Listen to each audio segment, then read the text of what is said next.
Hello students, welcome to SB institute. আজকে আমরা নিয়ে চলে এসেছি হিস্ট্রি এমসিকিউ সেশনের লেকচার 4 বা ক্লাস 4।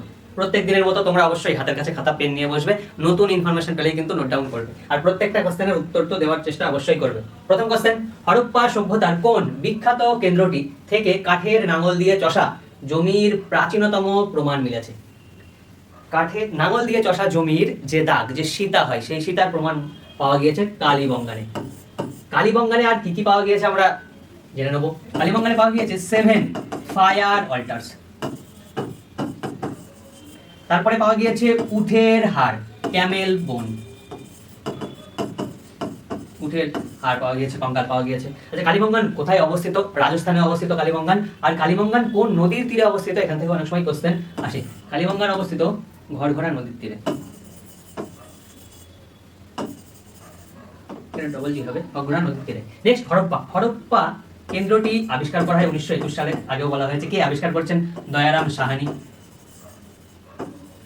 দয়ারাম সাহানি। কি কি পাওয়া যাচ্ছে হরপ্পাতে? হরপ্পাতে পাওয়া যাচ্ছে একটি শাড়িতে 6টি granary, 6 granary in a row. তারপরে পাওয়া যাচ্ছে কফিন বারিয়াল।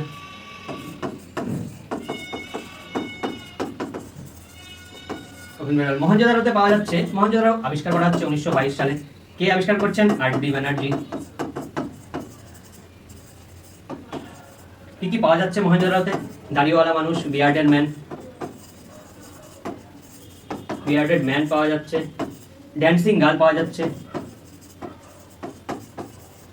ড্যান্সিং গার্ল পাওয়া যাচ্ছে। Great bath, great granary, granary. Great ব্যাথের হাইট জিজ্ঞেস করে 8 ফিট বা ডেপথ। ডেপথ। ব্রোঞ্জ গার্ল কি দিয়ে তৈরি? অবশ্যই ব্রোঞ্জ দিয়ে তৈরি। এই ড্যান্সিং গার্ল ব্রোঞ্জ দিয়ে তৈরি, ব্রোঞ্জ দিয়ে তৈরি। হাইট জিজ্ঞেস করে 10.5 সেন্টিমিটার। বিয়ার্ডেড ম্যান স্টিয়াটাইট দিয়ে তৈরি। হাইট জিজ্ঞেস করে 17.5 সেন্টিমিটার। আচ্ছা, লোথাল। লোথাল কোথায় অবস্থিত? গুজরাটে অবস্থিত লোথাল। লোথাল কি জন্য বিখ্যাত? কৃত্রিম পোতাশ্রয়ের জন্য, আর্টিফিশিয়াল ডকের জন্য বিখ্যাত। Artificial dockyard. কোন নদীর তীরে অবস্থিত জিজ্ঞেস করে? ভোগাভ নদীর তীরে অবস্থিত।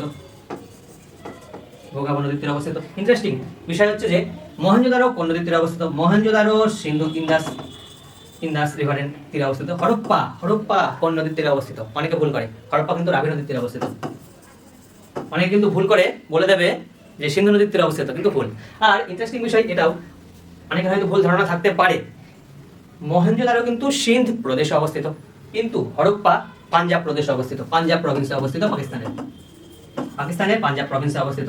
আর মহেঞ্জোদারো সিন্ধ প্রদেশে অবস্থিত, সিন্ধ প্রদেশে অবস্থিত। কনফিউশনের জায়গা এই দুটো। অনেকে মনে করে হরপ্পা হয়তো সিন্ধে অবস্থিত, কিংবা অনেকে ইমাজিন করতে পারে না যে হরপ্পা পাঞ্জাব প্রদেশে অবস্থিত। তারপরে কেউ ইমাজিন করতে পারে না হরপ্পা সিন্ধু নদীর তীরে নয়, রাভি নদীর তীরে অবস্থিত। তো এইগুলো ভালো করে মনে রাখতে হবে। নেক্সট কোশ্চেন, জৈন ধর্মের 23তম তীর্থঙ্কর পার্শ্বনাথের প্রবর্তিত চতুর্জাম নীতির মধ্যে অস্তেয় শব্দের অর্থ কি? অস্তেয় শব্দের অর্থ হচ্ছে চুরি না করা। এই অস্তের আরেকটা নাম আছে, ওটাকে আচর্যও বলা হচ্ছে। আচর্য অর্থাৎ চুরি না করা। হিংসা না করাকে বলা হচ্ছে অহিংসা। অহিংসা। সত্য কথা বলাটাকে সত্য বলা হচ্ছে। সম্পত্তি সঞ্চয় না করাটাকে বলা হচ্ছে অপরিগ্রহ। অপরিগ্রহ। আমরা আরো কিছু কিছু ইনফরমেশন জেনে নেব তীর্থঙ্কর রিলেটেড। প্রথম তীর্থঙ্কর ছিলেন ফার্স্ট ঋষভদেব। ঋষভদেবের প্রতীক কি ছিল জিজ্ঞেস করে? ঋষভদেবের প্রতীক ছিল ষাঁড়, বুল। 22তম জিজ্ঞেস করে। 22তম অরিষ্ঠ নেভি। অরিষ্ঠ নেভি বা অরিষ্ঠ নেমিও বলা হয়। অরিষ্ঠ নেভির প্রতীক জিজ্ঞেস করে শঙ্খ। তারপরে 23তম তীর্থঙ্করের নাম পার্শ্বনাথ। প্রতীক, পার্শ্বনাথের প্রতীক সাপ। 24তম 24th তীর্থঙ্করের নাম অবশ্যই তোমরা জানো, মহাবীর জৈন। মহাবীর। প্রতীক চিহ্ন সিংহ। এই সমস্ত প্রতীক চিহ্ন থেকেও কিন্তু কোশ্চেন আসে, খুব ভালো করে এগুলো মনে রাখতে হবে। নেক্সট, মৌর্য সম্রাট অশোকের শিলালিপিগুলোর পাঠোদ্ধার 1837 সালে প্রথম কোন ব্রিটিশ পণ্ডিত করেছিলেন? সেই ব্রিটিশ পণ্ডিতের নাম হচ্ছে জেমস প্রিন্সেপ। কত সালে? 1837 সালে। কিন্তু তিনি পাবলিশ করেছিলেন 1838-এ। তিনি পাবলিশ করছেন 1838-এ। আলেকজান্ডার কানিংহাম কে ছিলেন? আলেকজান্ডার কানিংহাম কে বলা হয় father of the Indian archaeology, father of the Indian archaeology. John Marshall Sindhu সভ্যতার নামকরণ করছেন কত সালে? 1924 সালে। জন মার্শাল সেই সময় ছিলেন DG, director general of ASI. ASI এর ফুল ফর্ম হচ্ছে Archaeological Survey of India. William Jones তৈরি করছেন এশিয়াটিক সোসাইটি।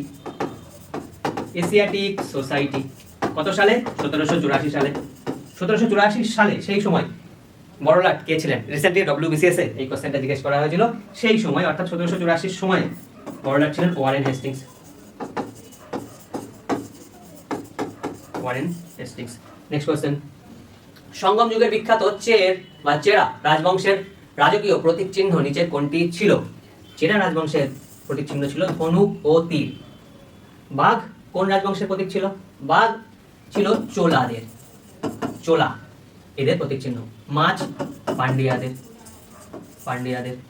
আচ্ছা, কিভাবে মনে রাখবো? ভুলিয়ে যাই এই তিনটে প্রতীক বিষয়। আচ্ছা, এখানে ধনুক ও তীর রয়েছে। ধনুক ও তীর যদি ছোড়া হয়, সাপোজ যদি কোনো একটা পার্টিকুলার জিনিস লক্ষ্য করে ছোড়া হয়, তাহলে সেই জিনিসটা দুই খণ্ডিত হয়ে যাবে, অর্থাৎ মাঝখান থেকে চিড়ে যাবে, রাইট? তো এইভাবে আমরা ধনুক ও তীর মনে রাখতে পারি। বাঘ, এখানে চোলার মধ্যে একটা সাউন্ড আমরা খুঁজে পাচ্ছি, চোলা থেকে ছোলা ছুলে যায়, বাঘ যদি হাঁচড় মারে তাহলে চলে যাবে, তো চোলাদের প্রতীক চিহ্ন ছিল বাঘ। আমরা এই দুটো মনে রাখলেই অটোমেটিক্যালি মাছ পান্ডিয়াদের প্রতীক চিহ্ন ছিল, ইজিলি মনে থাকবে। Next question, Portuguese governor Alfonso D Albuquerque কত সালে বিজাপুরের সুলতানের কাছ থেকে গোয়া জয় করেছিলেন? উত্তরটা হচ্ছে 1510 সালে। 1510 সালে গোয়া দখল করা হচ্ছে, কিন্তু গোয়া পর্তুগিজদের রাজধানীতে পরিণত হচ্ছে 1530-এ। সেই সময় গভর্নর কে ছিল? সেই সময় পর্তুগিজ গভর্নর কে ছিলেন সেটা জিজ্ঞেস করে অনেক সময়। ছিলেন নুনো দা কুনহা। খুব ভালো করে এটা মনে রাখতে হবে।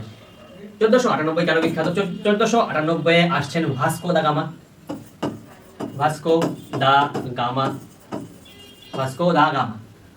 তারপরে 1600 বিখ্যাত। 1600 সাল বিখ্যাত। 1600 সালে তৈরি করা হচ্ছে east India company, British east India company. 1613 বিখ্যাত কেন? 1613 সালে এই ব্রিটিশ ইস্ট ইন্ডিয়া কোম্পানি জাহাঙ্গীরের কাছ থেকে পারমিশন নিয়ে, অনুমতি নিয়ে সুরাটে প্রথম বাণিজ্য ঘাঁটি তৈরি করছে 1613-তে। জাহাঙ্গীরের রাজসভায় দুইজন ইংরেজ দূত এসেছিলেন। একজনের নাম হচ্ছে উইলিয়াম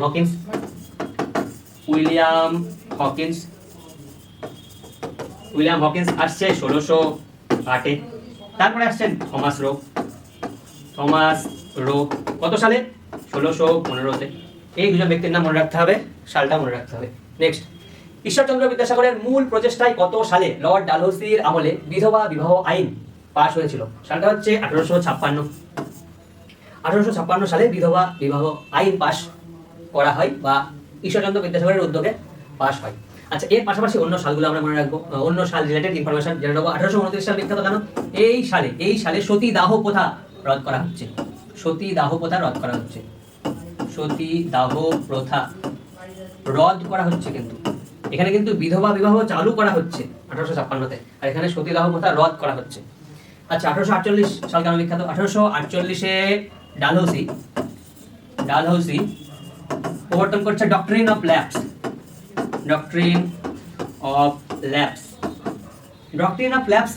অনুযায়ী কোন দেশীয় রাজ্যগুলোকে দখল করা হচ্ছে? সালগুলো মনে রাখবে, পরীক্ষায় আসবে। প্রথমে আসছে 1848 সালে। 1848-এ দখল করা হচ্ছে সাতারা। 1849-এ সম্বলপুর ও জয়পুর। 1852-তে উদয়পুর।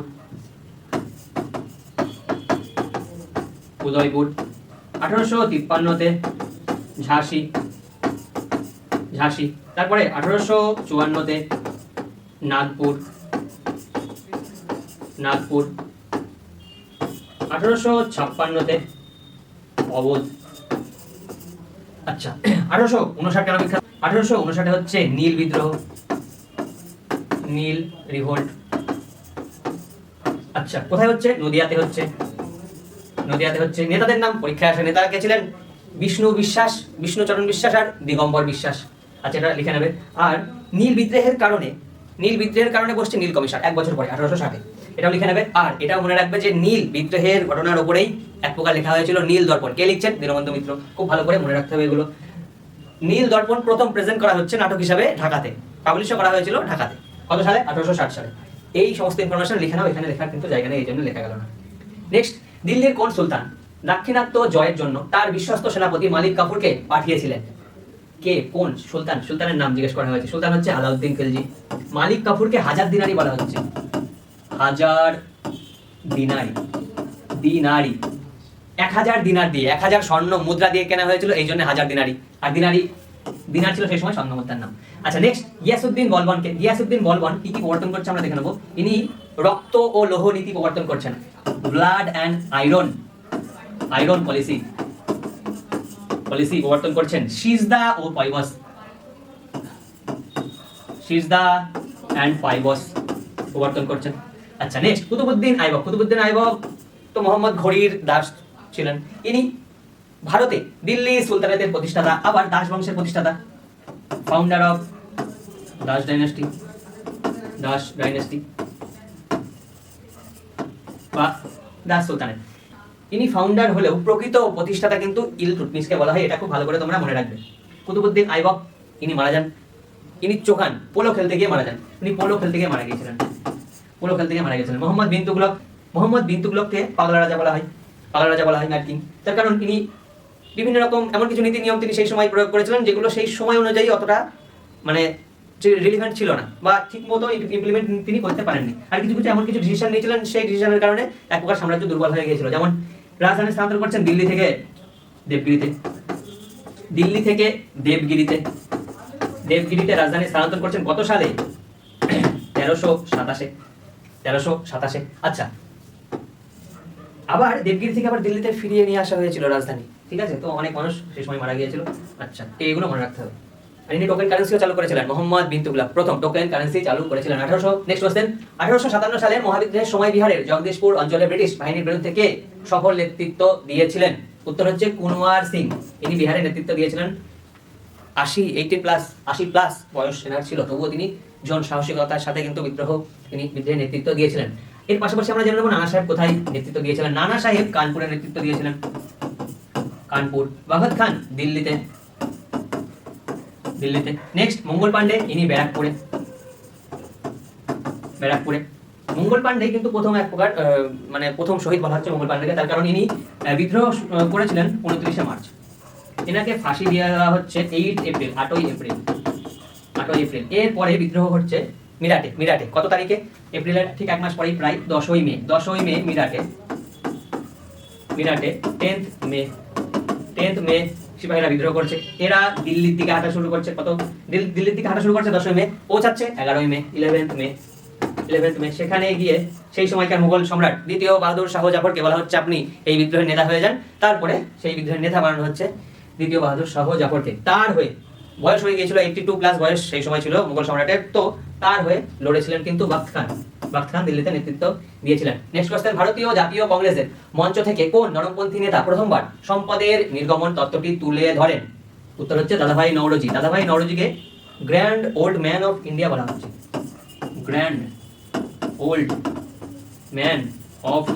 হচ্ছে। ইনি লিখছেন poverty and British rule in India. Gopal Krishna Gokhale কে ছিলেন? গোপাল কৃষ্ণ গোখলে তো প্রথমে ইনি নরমপন্থী নেতা ছিলেন কংগ্রেসের। তার পাশাপাশি গান্ধীজির পলিটিক্যাল গুরু, এখান থেকে কোশ্চেন আসে, political Guru of Gandhiji.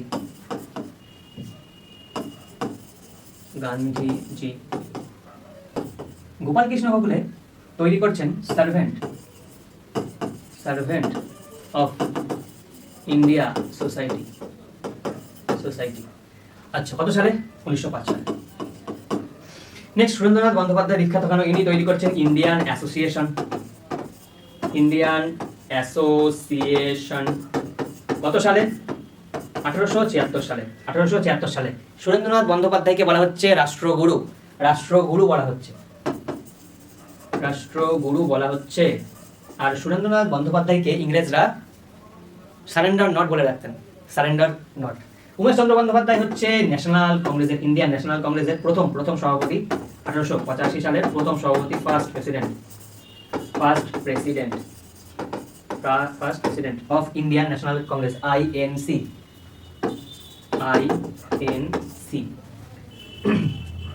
Next question, দক্ষিণ আফ্রিকা থেকে ফেরার পর 1918 সালে মহাত্মা গান্ধী তার জীবনের প্রথম অনশন ধর্মঘট কোথায় করেছিলেন? আহমেদাবাদে। আহমেদাবাদ মিল স্ট্রাইকের সময় তিনি প্রথম হাঙ্গার স্ট্রাইক করছেন। চম্পারণ সত্যাগ্রহ কত সালে করা হচ্ছে? 1917 সালে। খেদা সত্যাগ্রহ 1918 সালে, চম্পারণ বিহারে অবস্থিত। নেক্সট রাওলাট সত্যাগ্রহ কিন্তু 1919 সালে করা হচ্ছে। রাওলাট অ্যাক্টের বিরুদ্ধে এই সত্যাগ্রহ করা হচ্ছে, ঠিক আছে। আচ্ছা, এটা মনে রাখতে হবে, চম্পারণ সত্যাগ্রহ ছিল প্রথম সত্যাগ্রহ ভারতে, গান্ধীজির প্রথম সত্যাগ্রহ ছিল চম্পারণ সত্যাগ্রহ ভারতে। নেক্সট খেদা সত্যাগ্রহ, এটা হচ্ছে গান্ধীজির প্রথম নন কোঅপারেশন, প্রথম অসহযোগ আন্দোলন। আর আহমেদাবাদ মিল স্ট্রাইক, এটা তো ছিল এই যে লেখায় রয়েছে প্রথম হাঙ্গার স্ট্রাইক। প্রথম সত্যাগ্রহ ভারতে, চম্পারণ সত্যাগ্রহ। আবার প্রথম কৃষক আন্দোলন, চম্পারণ সত্যাগ্রহ, ঠিক আছে। তো আজকের ক্লাস এই পর্যন্ত। আশা করি প্রত্যেকটা কোশ্চেন তোমরা খুব ভালো করে অ্যাটেন্ড করার চেষ্টা করেছো, আর নতুন ইনফরমেশন যেগুলো তোমরা পেয়েছো সেগুলো অবশ্যই নোট ডাউন করে নিয়েছো, এটা আশা করছি। আর এরপরে যে ক্লাসগুলো আসতে চলেছে সেগুলোর জন্য অবশ্যই তোমরা অপেক্ষা করে থাকবে। আর অন্যান্য যে ক্লাসগুলো আসছে, অন্যান্য সাবজেক্টেরও কিন্তু MCQ সেশন কন্টিনিউ ইউটিউব চ্যানেলে আসছে, সেগুলো অবশ্যই দেখবে। আজকের ক্লাস এই পর্যন্তই। Thank you.